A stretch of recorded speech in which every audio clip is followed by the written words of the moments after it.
Julia.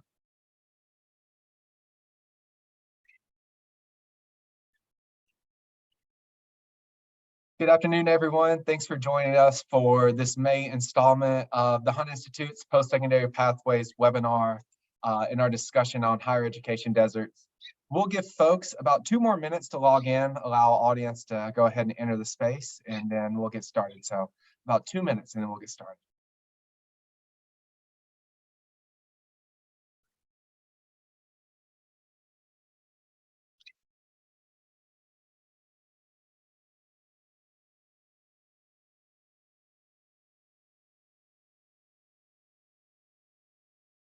For those of you just logging in, thanks again for joining us today. We'll give folks about another minute or so to get logged in before we get this discussion started. Thanks again for being here.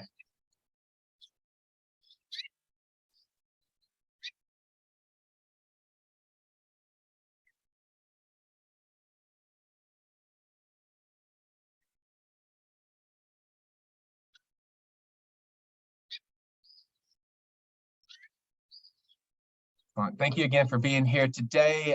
For everyone that's joined us for this May installment of the Post-Secondary Pathways webinar. We're going to have a great discussion about higher education deserts. The chat feature is open if you want to let us know where you're from, where you're watching from. And then there's a Q&A function at the bottom of the webinar feature. We'll take questions from the audience from there. But thanks for joining us today. As we dive in, I want to give a few just brief remarks in terms of the logistics, and then I'll turn it over to my colleague and intern, Stone Watson, who supported a lot of this work. But thanks for joining us on this Hunt Institute webinar. We are streaming live on Facebook. There are also closed captioning available during this webinar if you want to turn that on.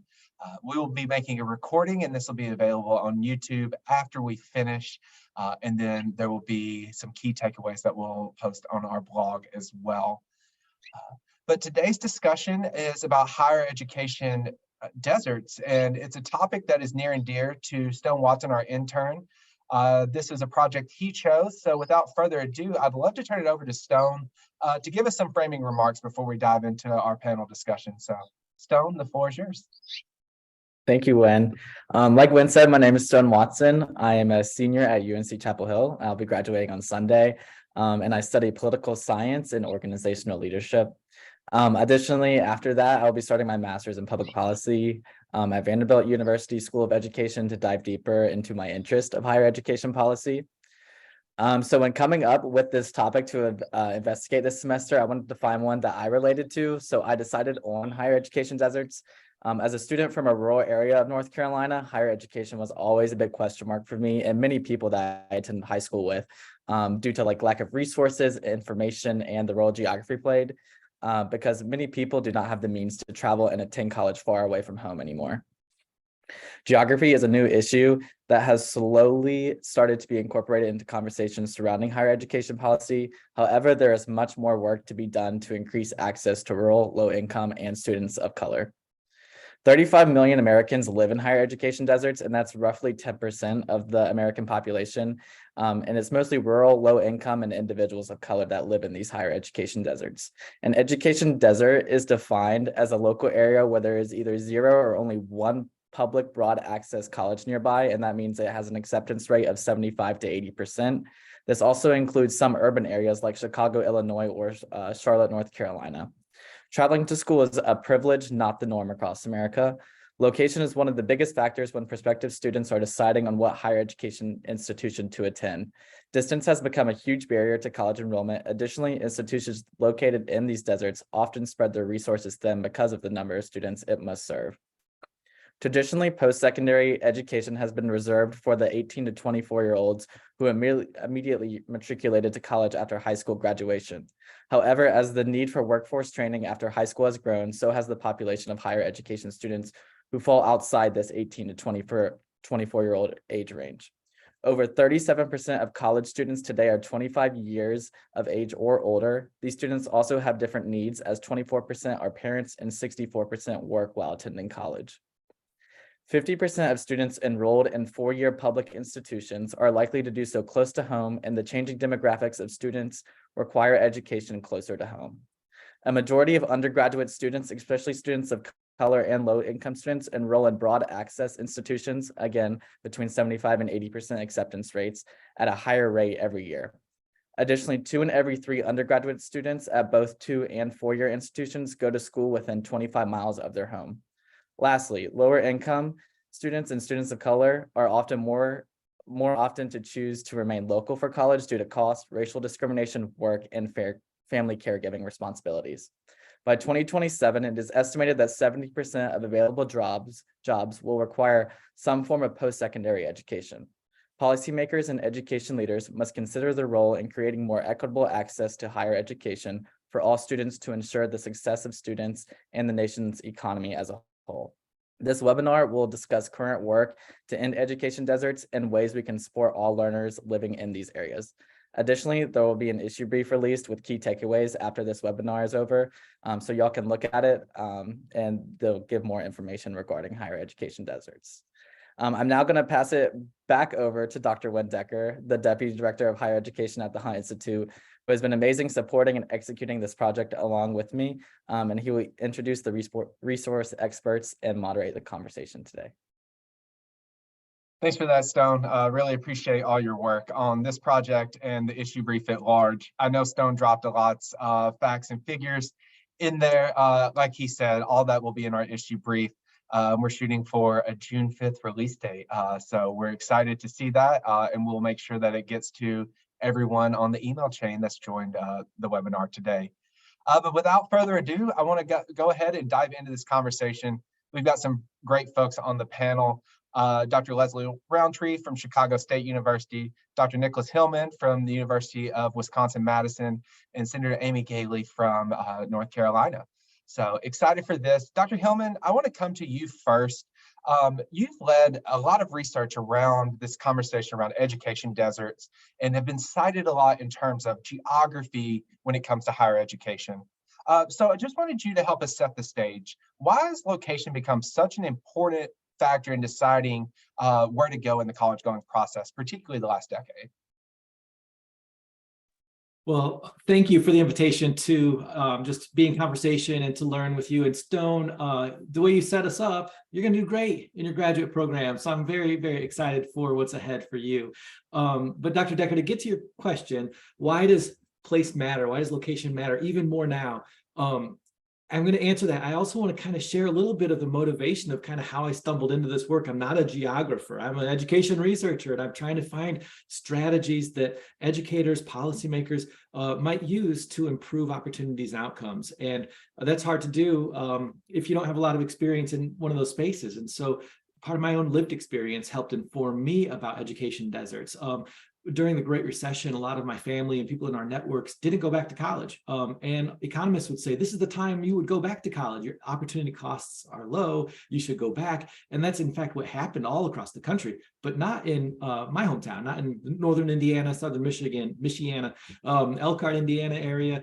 Big industry is recreational vehicles, RVs, and it's a kind of, the economy lives and dies by that industry. There wasn't at the time any public broad access colleges nearby. And I was really scratching my head, like, why aren't people in my network and family going back to school? And it was hiding in plain sight. There wasn't a college. They're not going to drive 45 minutes down to South Bend, to pay for a class and the gas and the time it takes to get there. So anyways, it motivated me. I have a personal connection to this, and it is a really important piece of the college access puzzle that has been around for a very long time. We've kind of talked around the edges of geography and why place matters. But I'd say in the last decade or so, myself, a lot of other researchers around the country have really been digging into this and trying to understand, not just understand the phenomenon better, but maybe even come up with some ideas on how to address any of these potential problems that we might see. Also, how to look at the strengths of the places that do have these colleges. And we could talk all about that, but to answer your question, why does this matter? And to build off of what Stone already kind of put out there, I would add 3 brief talking points. First is that convenience and proximity. That is a huge, huge issue for going to college. about a third of undergraduates work full-time, not just a part-time job. They're working full-time, a third of undergraduates. Stone already said about 1 in 5 or so are 24 years or older. A quarter of undergraduates care for dependents. So this image of a high schooler going straight to college, sure, that's true. And also true is we've got a lot more students who are juggling a lot of priorities. So this convenience and proximity is huge. Couple that with the costs, lower cost for public institutions, but it's expensive to go to college. It can cost thousands of dollars each year after financial aid. And sort of the uncertainty of borrowing, whether it's worth it, is all kind of looming in the background. So we've got proximity and convenience. We've got money, costs, time. But also another important one is just our community ties that can help students be successful in their lives, in all sorts of places in their lives, especially when it comes to college. And so having support networks, being part of a community is really important, not just on campus, but broader than that. So proximity, costs, and community ties, those are big pieces of the puzzle that have always been there. I think that the research community is kind of getting around to understanding them in new ways. And I hope that has helped set some of this up even further. And I'll stop there. No, that's great. I really appreciate you sharing that, just naming those things that folks are thinking about when they're enrolling in college, thinking about where to go to college, that convenience, the cost, as we move through that.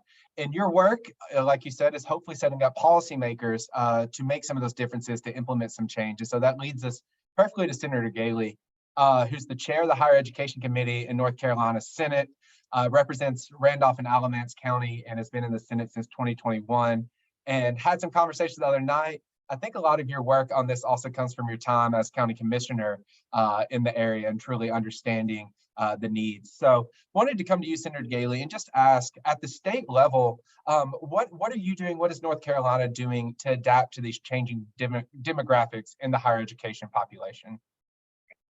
Thank you, Wynn. First, I want to say it's a good day to be a Tar Heel. Right? Go Tar Heels. I'm also a graduate of UNC Chapel Hill and the UNC School of Law. So a couple of things that we're doing. I noticed in the comments that we have somebody join us from Blue Ridge Community College. They'll be interested to hear this. We have a lot of discussion at the General Assembly about how to assist people who live in relatively remote areas of the state who might not have easy access to a community college, but there's one not far across the state line. And so I know that there's been a bill introduced, House Bill 97, with a companion bill in the Senate that would give in-state tuition to people who are coming across from Georgia. We're discussing that bill. That bill is pretty limited to the far western part of the state. And we're talking about that in terms of also people who are across the state line from South Carolina. And also we have a very long border with Virginia. And there's, I'm not as familiar personally with the Virginia higher education system, but I believe that they also have areas close to the border that don't have a lot of resources. So we're talking about reciprocity, what potential there is for that, and how to help community college students be able to access community college that maybe isn't part of the state in which they actually live. I think that that's an important thing to think about. Another thing that is relatively new in North Carolina is Project Kitty Hawk.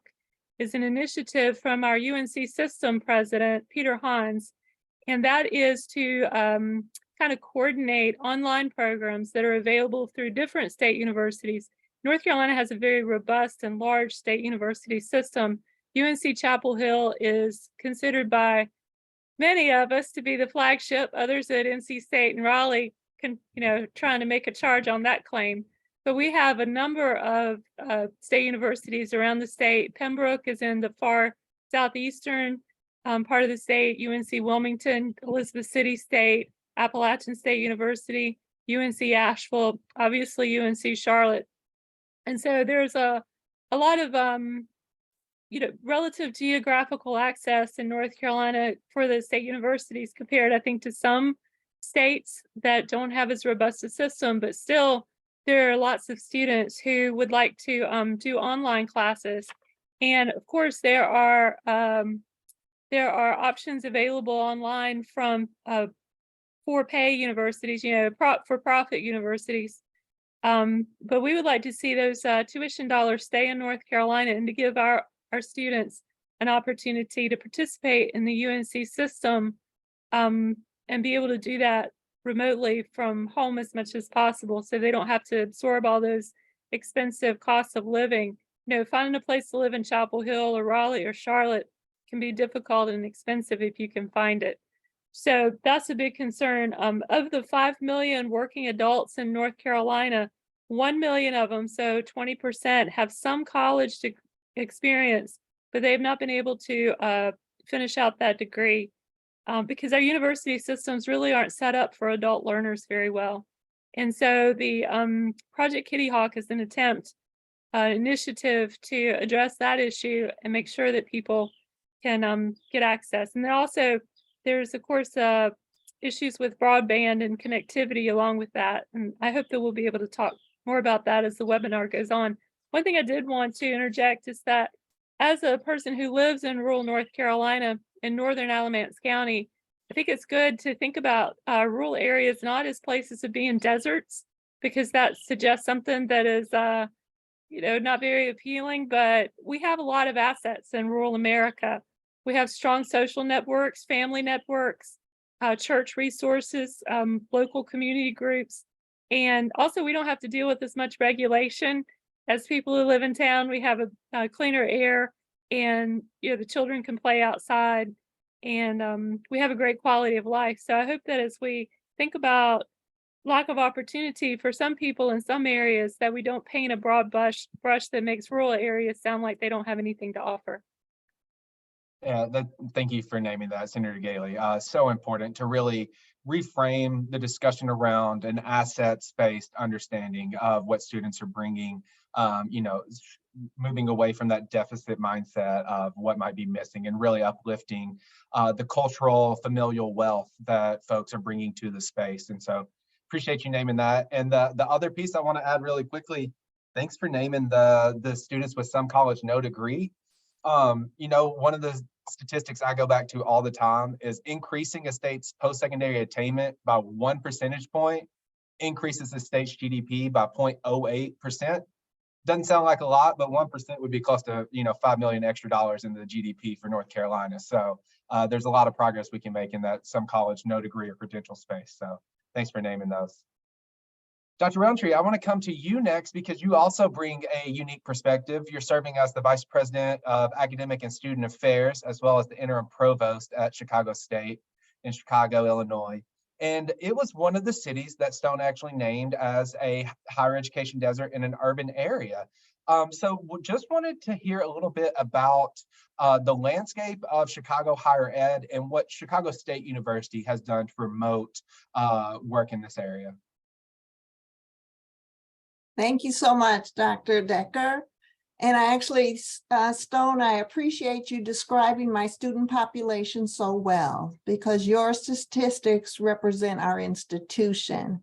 And I know many people here wonder, how can we be a desert in the middle of a large city? But when you think about large cities and how expansive they are, it's not easy to get to places. And again, we have a lot of private institutions in our city that also raise the costs. So broad access is not available. And Chicago State is located in the far residential south side of the city, which is predominantly a Black and brown community. So all of the issues that were raised around access and proximity are the ones that we address. What we've done is really looked at the data and related to how do we then include more students and families in the engagement process around higher ed. And what we've done is we've developed a dual enrollment as well as dual credit program in which we're going out to the schools. And the schools we're talking about are not your college prep schools, while they do participate as well. We're going to the local schools where their college going rates are dropping significantly, and showing the students that they can participate in a college level course and be successful. They can come to a campus that's not far from them, and experience that whole life experience of a college campus. What is also revealed to us, though, we're dealing with schools mostly in our area, transportation is still an issue. I mean, we're probably we're on 2 train lines, and the buses stop in front of our campus, but the city is so large, how you're trying to move around could take you hours, as Dr. Hillman pointed out. So we've even offered transportation from some nearby schools that are not sitting on bus lines, because there's other issues that are stopping the students from continuing. And it's that first experience that says, wait a minute, you mean I could go to college and this is what it would be like? The responsibility of a course is what will encourage students to go on. But I will also say our average age of freshmen right now is sitting at 20 years old. Students are taking a lot of stop out. And so we also have to address the issues of jobs and how do we make enough flexibility so that they can attend and handle the other responsibilities. So that is a second group that we target through some of our non-traditional degrees that have some combination of online, in person.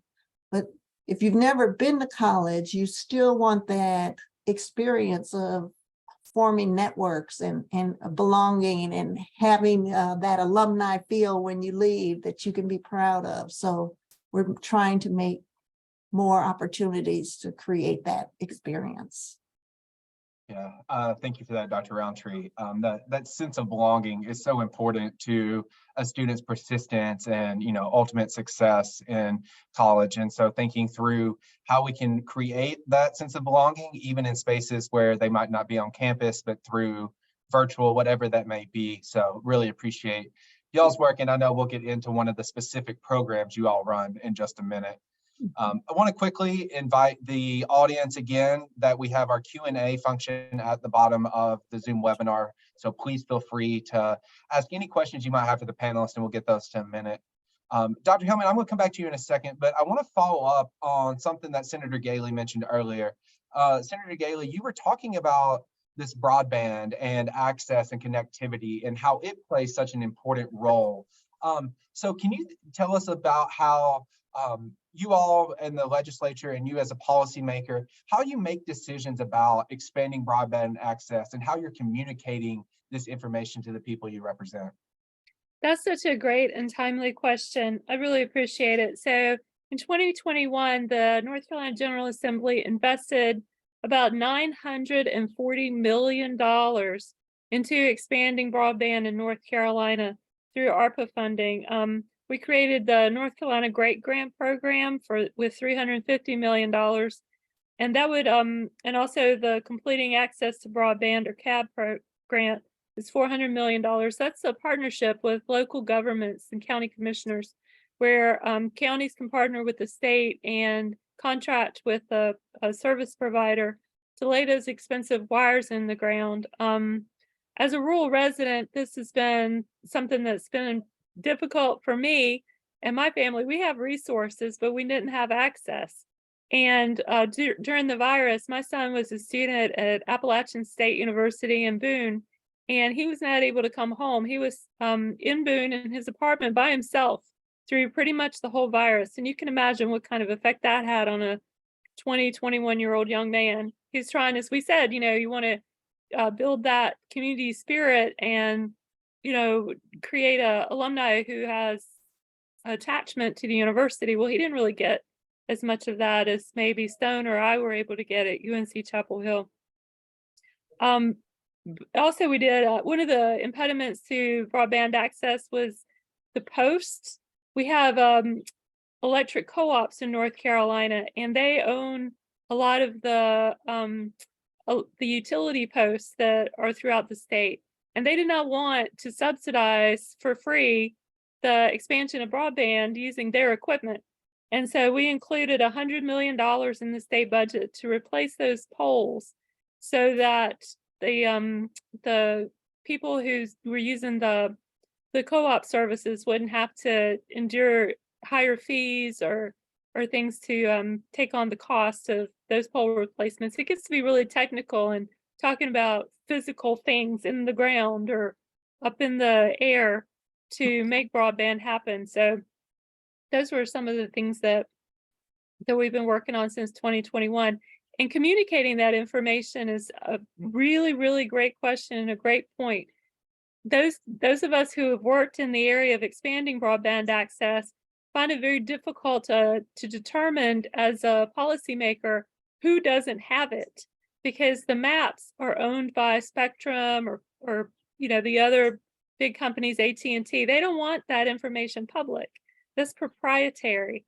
And so trying to figure out who has high-speed internet now, who doesn't, is a real challenge. And I frequently get questions from constituents who know that, just they live in along a road that's only like 3 miles long, and they don't have broadband, but it's at either end of their road, and they just know that they're getting left out perpetually. And when is it going to get there? I fielded a question about that just yesterday. So that is a real challenge for creating a system that's updated and reliable so that residents can know what's even going on. That is a really big challenge for particularly for local governments, because they're the government that's closest to the people, and so they're the ones that people naturally turn to for answers about things like that. Yeah, thank you for that. To hear, $940 million to be invested in that, that payoff we might not see immediately, but it'll have a big difference both in the education and economy of North Carolina. And also appreciate you naming the portion about the co-ops, because even if the last mile of it is laid, but it's restrictively too expensive, that keeps people out as well. And so thinking through those costs, I really appreciate it. And just going to name that Senator Galey mentioned those great grants, the growing rural economies with access to technology. We dropped the link to that in the chat, so you can find some of that work there as well. Dr. Hillman, I want to come to you next, and I had a question for you about COVID-19 and the looming enrollment cliff. But first, I saw that you dropped some links in the chat as well. So do you want to just tell us a little bit about maybe the transit map and anything else you might have dropped in there? Sure. Hopefully that was okay. I'm so inspired. Absolutely. So this transit map, and when Dr. Roundtree was describing Chicago and neighborhoods in Chicago, it just got me thinking about this project that the Selden Smith Herring Foundation did, where they would go through and they'd analyze bus routes and overlay that with colleges, and just to try to get some evidence base around the magnitude of gaps and opportunities to then address them. So that could be a useful resource. Can't tell the whole picture, but I think it gives a lot that we maybe didn't already knew a little bit about, but confirms a lot. The second is a project that our team in Wisconsin worked on called Mapping Rural Colleges. And to Senator Galey's point about this, so looking at the assets of rural communities in particular is something that I have just really appreciated and tried to incorporate into that work as much as possible. And it's been fun to see kind of how thinking has evolved on this whole idea of education deserts, and absolutely right, being deficit oriented and without that being the intention, but that can be how it's taken. And so to think about all of the strengths of communities is something that we tried to also get at with that project. And it's an interactive map. It's not just Wisconsin, it's an interactive map of colleges, and interestingly, a lot of these additional locations, so like high schools that have dual enrollment programs, community organizations, or even businesses that might have programs that offer accredited credentials. And so it's a pretty comprehensive review, including even prisons and correctional facilities as well. Thanks for just sharing that. Yes, please. You're always, anyone's allowed to drop those resources in there. That's the goal of this space, is to get, things out there like that. But I appreciate you sharing that. And I also want to ask you about, as we're thinking about where we're headed with higher education, COVID-19, we saw decreases in enrollment. We've seen that kind of come back, but in different ways. And then we've got this looming enrollment cliff that keeps coming up in conversations. Will this exacerbate higher education deserts? How have you seen higher education facilities and systems work to try to combat this? Has a huge impact already, but also just the uncertainties that come with what's ahead. I think about this from two different angles. The first one is this notion of I've heard in the news about like the K-shaped recovery, that, you know, some folks individually are doing quite well in the economy in a sort of post-COVID world or endemic world, whatever you want to call it.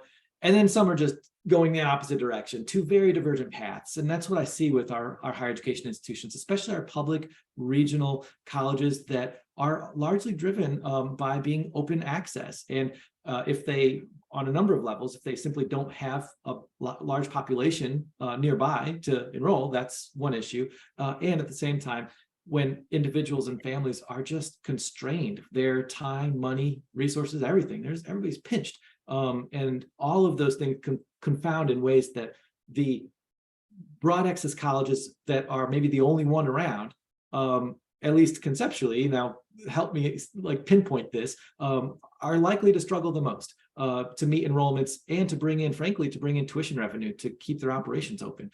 So those are things I worry about.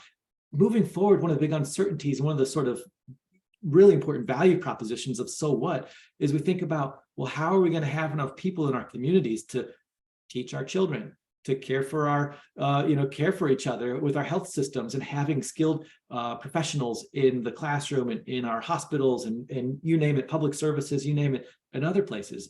So what kind of pinch that we see now with our enrollments is going to hurt us even more, 10, 20 years down the road. That's what I think is a big uncertainty. So I hope that that kind of puts a couple things on the table we could discuss.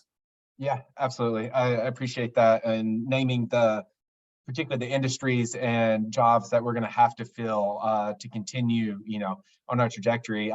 Senator Gately had the luxury of having to sit beside me and listen to me ask her questions all night long the other night at a dinner. And that was one of the things she named, is that we've got to continue to work on this idea of growing our own teachers, keeping them close to home and in the community. So looking forward to some work that's coming on that. Want to remind the audience about the Q&A function at the bottom of the chat. So feel free to use that. We've got a question in from Frank that I'll go to in just a minute. But want to come to you, Dr. Roundtree, because I think one of the things we want to lift up is the RISE Scholarship Program that Chicago State has. We've seen it be successful in promoting access to higher education. So can you tell us more about it and some of the success you've seen with that program?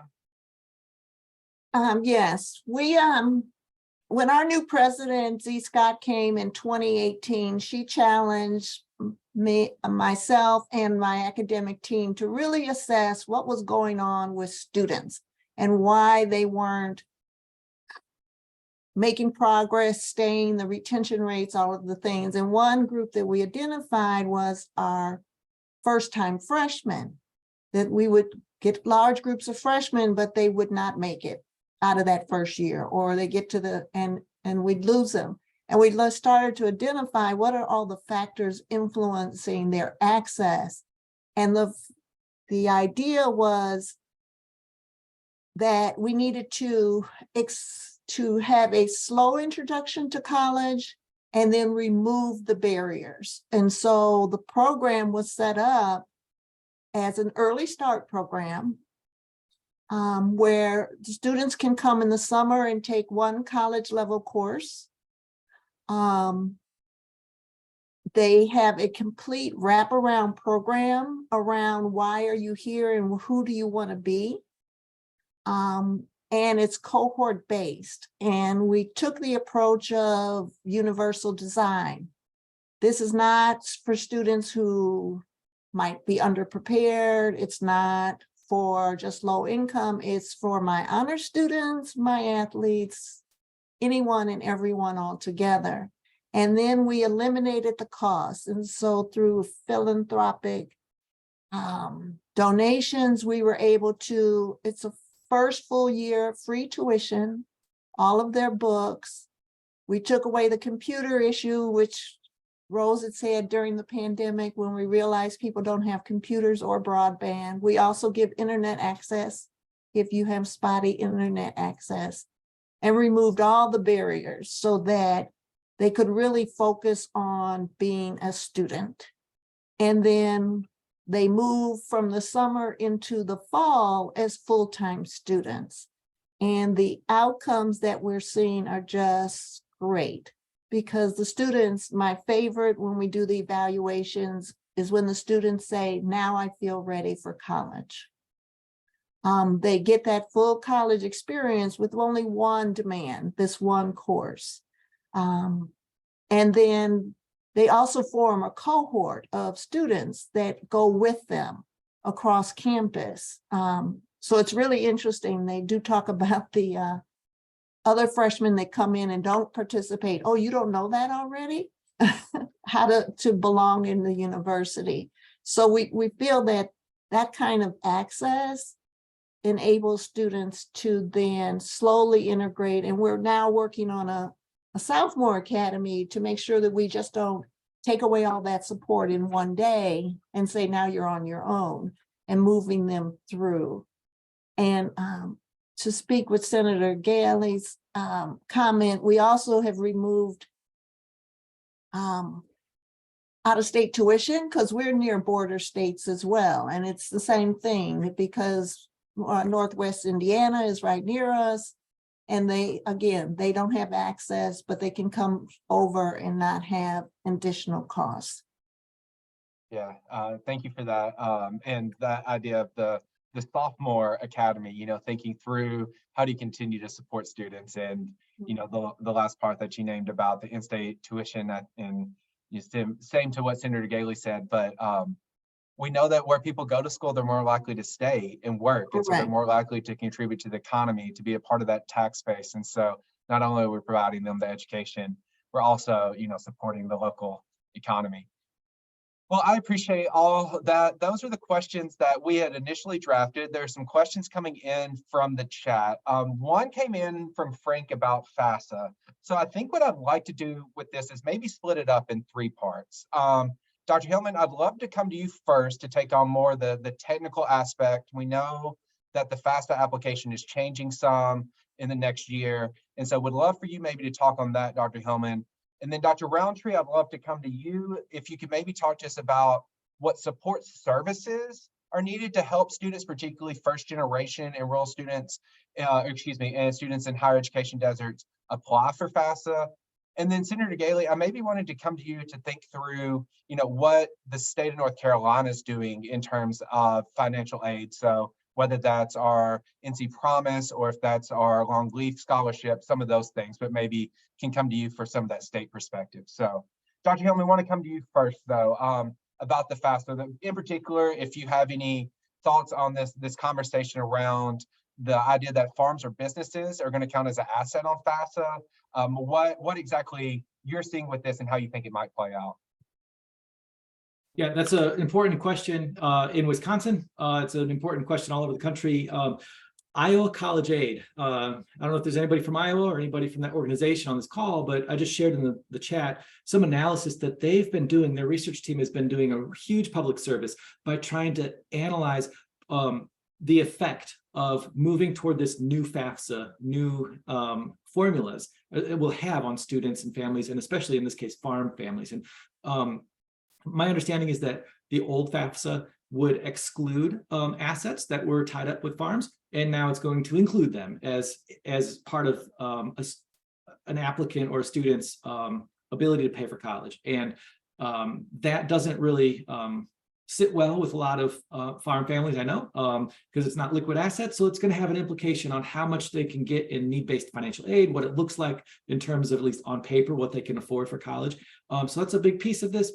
Another piece of this is there's this big move away from the EFC, the expected family contribution. And, you know, it sounds like it might just be a technical name change, but there's a little bit more to it. It's going to be called the Student Aid Index. So I think that that's going to be something that will be just new to get used to. But in that process, students are able to have, instead of having zero EFC, they can actually have negative EFC, which means that they get a little bit more money to be able to pay for college. And that's been something that a lot of financial aid administrators have really pushed for some years. That's one thing. And then they're changing how families who have multiple children in college are treated under the form and are under the calculations. And all of this kind of culminates into ways that will change who's eligible for financial aid, how much they can get. Iowa College Aid and the folks there have been doing just remarkable work estimating this out for their own state, but I think a lot of those lessons will be applicable to others. So hopefully that link, or maybe even others, could help answer those even further. Yeah, that's great. Thanks for sharing that. And I know that can kind of get into the weeds a little bit of what FAFSA looks like and stuff, but it's real. It's a change that's happening. It's going to be something different for families.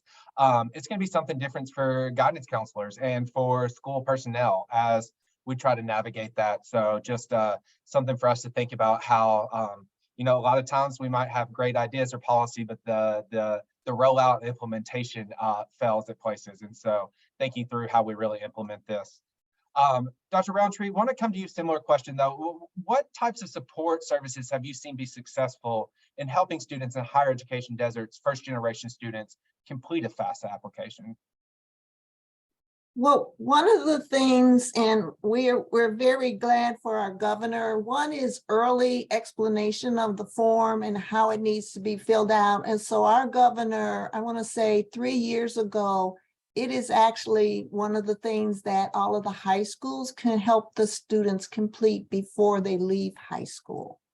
It's a requirement as part of the high school experience.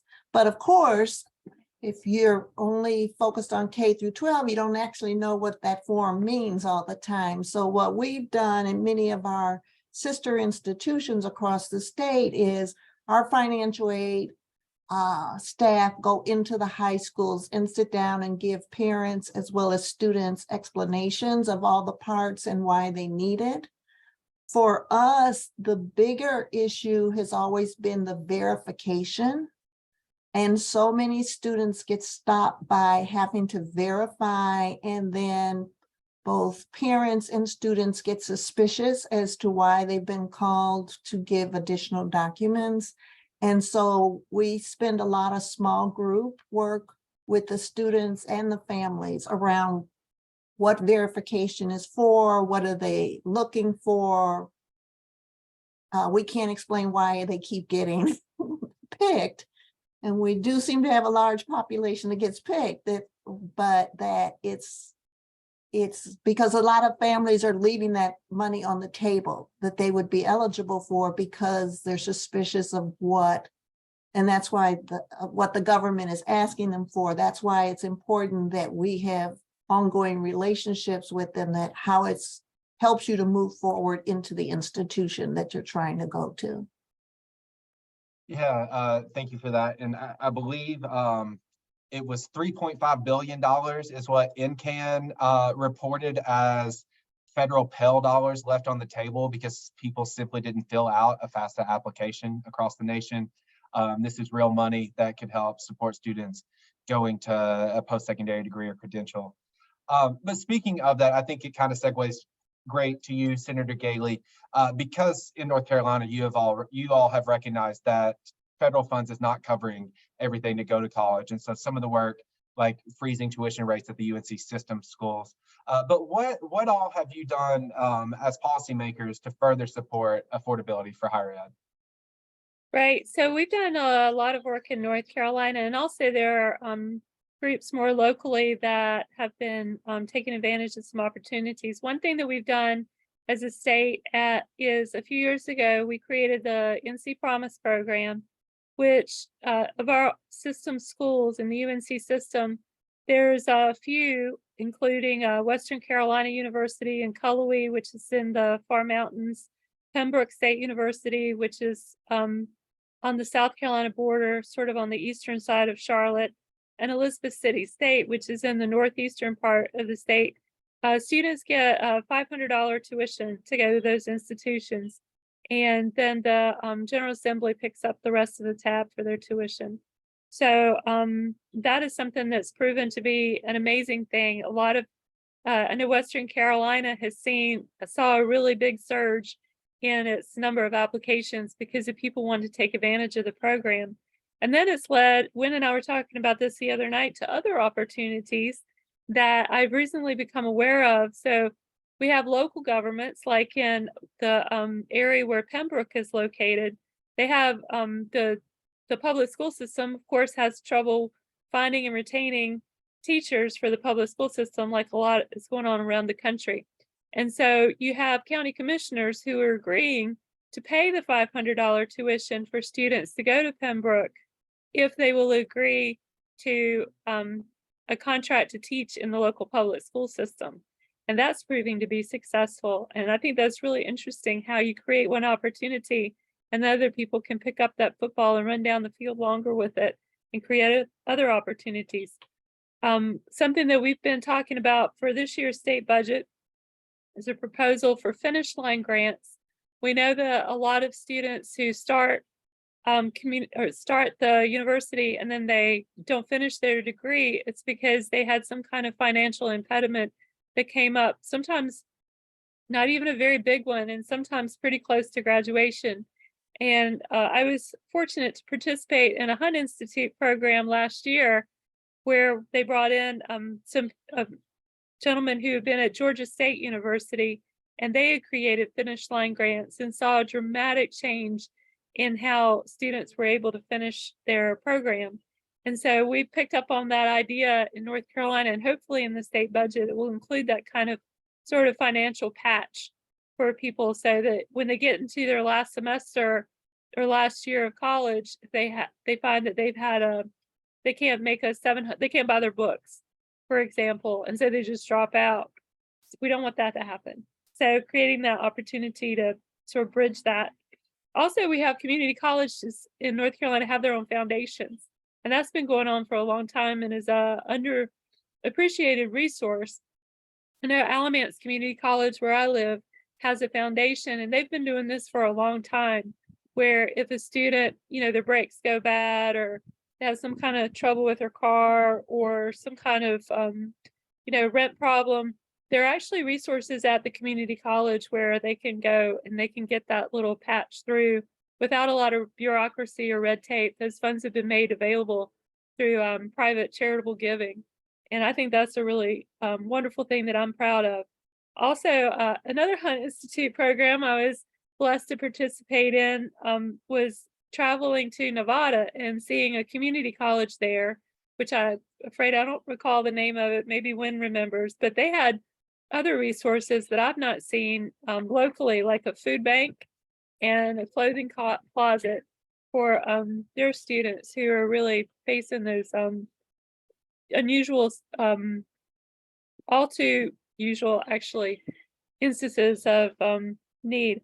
And then one final thing I'll touch on is at the University of North Carolina at Chapel Hill, some years ago, they made a promise with the Carolina Covenant. They set aside dollars where if a student gets admission to Carolina and they don't have the financial means to attend, I think it's tied to the federal poverty rate, then they get a full tuition and fee paid ride to UNC Chapel Hill. And so that's not state driven, but that's locally driven by the folks at that university. So there's a lot that can be done that doesn't have to come through statute, just good people working together to solve problems. Thank you for that. And that's the goal of the Elevate NC program, is bringing folks together to make some of those connections. And we appreciated having you in the cohort and then at our alumni event the other night. So thanks for that. And then just wanted to flag, yes, the College of Southern Nevada and its relationship with Clark County schools was amazing to see when we were on that trip. The one piece that stuck with me is we did a tour of they have dual enrollment programs that transfers in really easily, and they align those programs with the needs of Clark County, Nevada for the economy. And one of the spaces we went into, they were fixing slot machines. And I remember someone in my group asked, like, okay, but this is not a transferable skill. If they don't live in Las Vegas, what are they going to do? And the man opened it up and said, look inside. What do you see? It looks the same as an ATM. It looks the same as a computer. Teaching these skills here are valuable for them in the long run. And so just seeing some of that work, I think continues to show the spaces we can grow in, those connections together. So I appreciate you naming all that, Senator Gailey. Well, I also know we're we getting, have yeah. a business in Greenville, North Carolina, Grover Gaming, and they make video lottery terminals. Okay. And they employ a lot. It's the technology now is very much software driven, and also the graphics, getting to meet their graphic designers. So it's not just gaming is a big business. And as we continue to go online with some of this education, those pieces will continue to become more important. And I think that's maybe where I want to start to wrap us. I'd like to come back to all three of you one more time, but I'll come to you first, Dr. Hillman. It's someone asked, and so I'm going to kind of combine two things, but someone asked about preparing students for college, and in particular, making sure they have the skills to be successful online. And I think this is something we haven't fully thought through. You know, we did a really quick move to virtual offerings. There had been some classes, but your whole educational experience had not been online prior to the pandemic. And so I'll start with you, Dr. Hillman, then maybe come to you, Dr. Roundtree. But just curious about what you've seen as some best practices in making sure students are prepared to be successful in an online platform. Well, there's a researcher at University of Florida, Justin Ortegas, who maybe I'll put in the chat, has some really interesting research in that area. One of the takeaways from that, but also what I've kind of picked up over the years, is that you know, it all depends on the context of this online and distance educational experience. There's some studies, some earlier studies showing that students who participate in online and have a lot of other things happening in their lives, like caring for dependents and working full-time, online isn't always great for them because other things in their lives just are that important and can really, you know, online might not be a silver bullet in a lot of situations. Also, another thing to consider is that, you know, we talk about, you just mentioned those games, those casino games or whatever, and the technology necessary to learn a trade or any kind of skill like that, that's oftentimes a STEM-oriented career path. Doing that online, you know, isn't really going to work sometimes, depending on the actual academic program. So there needs to be a lot of nuance and context about what might feasibly work well online, and then what just shouldn't even be online. So I don't have the answers to that. I do know that those are things to consider based off of my read of what other folks have been learning in that space. Probably not rocket science there, but I do think that the big takeaway is that, you know, online has what it gives, it could take away. That's right. And, you know, I think exactly what you named is it's not for everyone. And I think if anything, coming out of the pandemic, we've realized that students operate in different ways. They see success in different ways. And our job as administrators, policymakers, educators is to ensure that those pathways are available for students to choose what best fits them. So really appreciate you naming that. Dr. Roundtree, want to come to you. Similar question in terms of virtual offerings, making sure students are prepared for college. What have you seen be successful? Well, the pandemic really was a big shock to us in that what resources the students didn't have available to them. And what we've come to realize is our students are very phone savvy, but they are not necessarily computer savvy. And so, and you really can't do your course on your phone. So we want access to the resources and the level of computers that you can actually do some of the online activities, but then we built in training prior to them starting classes. So we show them the learning management system, we show them how it goes through, and show them some of the activities that you might do, because some of our classes, even if they're on campus, still use the learning management system. And once the students start to see it, they're like, I don't want to be doing this. But we also have moved to more synchronous, because I think it's the asynchronous courses that require much more skill levels for students to be independent, well organized. And especially if you're coming straight from high school, or you went to high school and took a long time out, you're not necessarily organized around what it's going to take to move through a class all by yourself. So we've been increasing some of our synchronous sessions, and that seems to be helpful, but I have to agree with Dr. Hillman. People don't really, it's not for everyone. Our last student town hall, we had at least 2 or 3 students saying, can we have more face-to-face options? And it's like, yes. Absolutely. And just to drive that point home, my anecdotal experience, I've taught a virtual course that was asynchronous, and I taught a virtual class that was synchronous, similar master students, and had much different outcomes, between that synchronous and asynchronous experience. And so just, continuing to name that it's different for everyone. But at the same time, we also have a limited amount of teachers and professors. And so how do we kind of navigate all of this through it? I know we're getting close to the end of time, so I just want to finish this conversation out. Senator Gailey, I wanted to just come back to you.